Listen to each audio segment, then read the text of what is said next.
Ladies, when a woman is jealous of you, when she's envious of you, and not just a woman, but people in general, men and women alike, when they are jealous or envious towards you, when they have some kind of resentment or animosity towards you, they do not want to see you live up to your full potential. They do not want to see you pursuing the plan and purposes that God has for your life. They do not want to see you leveling up and becoming your best self. And because of that, jealous women, jealous people in general, will often resort to distracting you with these 5 tactics. Number 1, rumors. People who are jealous and envious of you, especially jealous women, they will often resort to spreading rumors about you in an attempt to get you to not focus on the things you should be focusing on. If they can spread enough slander about you, if they can say enough negative things about you, if they can get you to believe the lies about yourself, they can distract you from doing the things that you want to do. If they have enough people talking about you in a negative light, it is their hope that you will be distracted with trying to defend yourself, with trying to, reclaim your name and clean the slate, that you will stop pursuing those things that's going to make you a better person. And when it comes to people spreading rumors about you, especially things that you know are not true, the way I see it, there is no reason for you to defend yourself, simply because when things are not truthful, lies always come to light. It will always come to light who is right and who is wrong. And people who go out of their way to make somebody look bad, they don't know it, but they're already showing the type of person they are. And in my experience, the more somebody tries to make you look bad, the more favor you get. So if people are spreading slander about you, if people are lying on you, if people are spreading rumors, it's simply because you are trying to pursue something good and a hater is trying to get in the way. So the number one thing they're going to possibly start doing, is spreading rumors about you. And that is their way of trying to distract you from going after the thing and focusing on the things that you should be. Don't let them distract you with your rumors. With the rumors, continue on with your life and the plans that you have for yourself. All right. Number 2, they're going to try to distract you with foolish, idiotic things.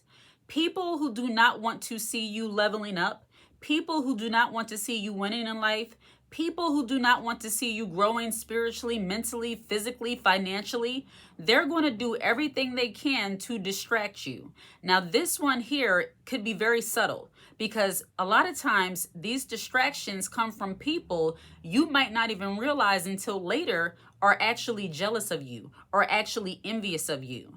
Have you ever been around someone who every time you were trying to do something serious, they wanted to distract you with something foolish? If you had to study for a test, if you had to go to work the next day, if you were trying to take a college course, if you were trying to pursue anything good, you wanted to go to the gym, but they would always distract you or try to distract you with something that's going to defeat the purpose of doing the thing that you want to do.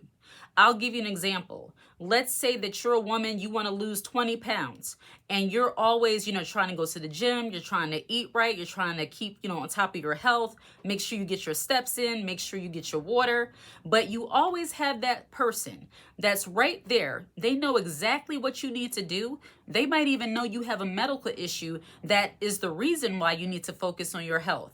And instead of them trying to help you, they will do everything they can to try and sabotage you. Let's say somebody, you went to the doctor and you share with your cousin or your auntie, God forbid, you're pre-diabetic. Meaning you have to scale back on the type of sugar you eat or any sugar you eat, and you need to work out a little bit more. And you might have shared this information with your auntie, your cousin, whomever.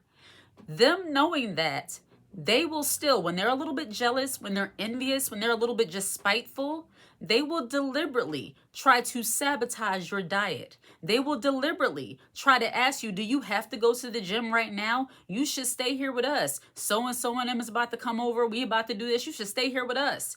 Knowing that this is very important to you. Or even men, because I know a lot of times women want to hear about the jealous men. When you are pursuing something, especially when it comes to money, career, education, if you're dealing with a jealous man and he doesn't want to see you leveling up, especially if you're in a relationship with this person. He might do something like having you stuck with your children in the house or something, knowing that you need him to be there for you to go to school or to go to work.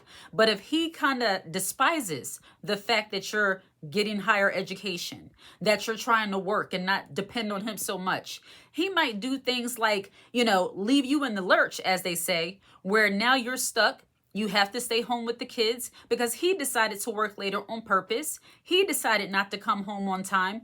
He decided not to do certain things in an attempt to have you stuck in order to distract you from going off after that better thing, in order to distract you from getting your money and feeling more financially free, financially stable, in order to have you stuck so that you're not able to get another degree. That way you can be just as dumb as he is. And I know that might sound harsh, but there are some men and women alike who actually think that way. They get a kick out of holding other people back from doing the things that are going to make them better.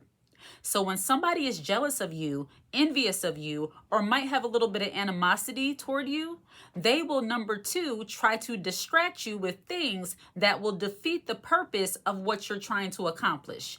If you have to go to work at a certain time and you're depending on your cousin to be there, but she's jealous about the high-paying job you have, she's not going to be there. She's going to continue to make occasion why, oh, I'm sorry, I can't do it. I can't get there on time. I'm sorry, in hopes that you would call out enough, you lose that good job. Number two thing, distractions. Number three way jealous people try to distract you is by trauma dumping. When somebody is trying to distract you from your purpose, especially when they're jealous and envious of you, they try their best to load you down with the weight of the world. They know you have a lot of things going on. They know you have a lot of good things you're going after, you're trying to pursue. But because of that, they will deliberately seek you out in order to make you their sounding board. They are very inconsiderate. People who constantly trauma dump, and I'm not talking about people who need somebody to talk to. You can be a listening ear for them. You should show compassion and care for other people. That goes without saying, especially for a feminine, wise woman. You should want to be there for other people. But there's a difference from being there for other people and allowing people to trauma dump on you. And when somebody is a little bit jealous and envious of you and they just see you doing too many great things, they will often choose you to be their sounding board, choose you to be the one they dump all of their issues on.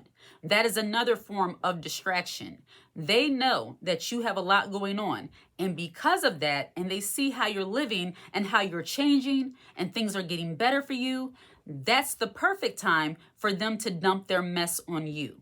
They might know that you are doing well in your career, in your home life, all of that stuff. And they will bombard you with all of the negative things going on in their life. And God forbid you tell them, I'm sorry you're going through this. I'm going to pray for you. I'm sorry you're dealing with this. I want to be there for you as much as I can. But right now, I'm focusing on this thing. If you want to talk later, if you want to talk tomorrow, then, I'll reach out to you. But right now, I can't handle this. Or right now, I'm not going to be able to talk. When people want to distract you with their trauma, and you tell them and you set the boundary that you just don't want to handle all of that right now, or you can't, or that you can do something else, but you just can't sit there and let them bombard and dump on you, they will treat you as if you are somehow selfish, self-absorbed, you're a villain, you think you're more important than me, you think you're better. Simply because they expect for you to stay on the phone for hours on end, listening to them, trauma dump. And the thing about people like that, oftentimes, they never want a solution to their problem. They just want to vent. They don't want to come to you to talk about how things can get better. They don't want to come to you oftentimes to even pray if you're a spiritual person. They want to just simply dump on you and just tell you everything that's wrong in the hopes that by the time they're done with you, you will be just as depressed, down bad, and miserable as them. And I know that might sound very weird, but I have experienced this in my own life, where it seems like people just wanted somebody to always to be there, to be just as cranky, just as miserable, just as hopeless as they are.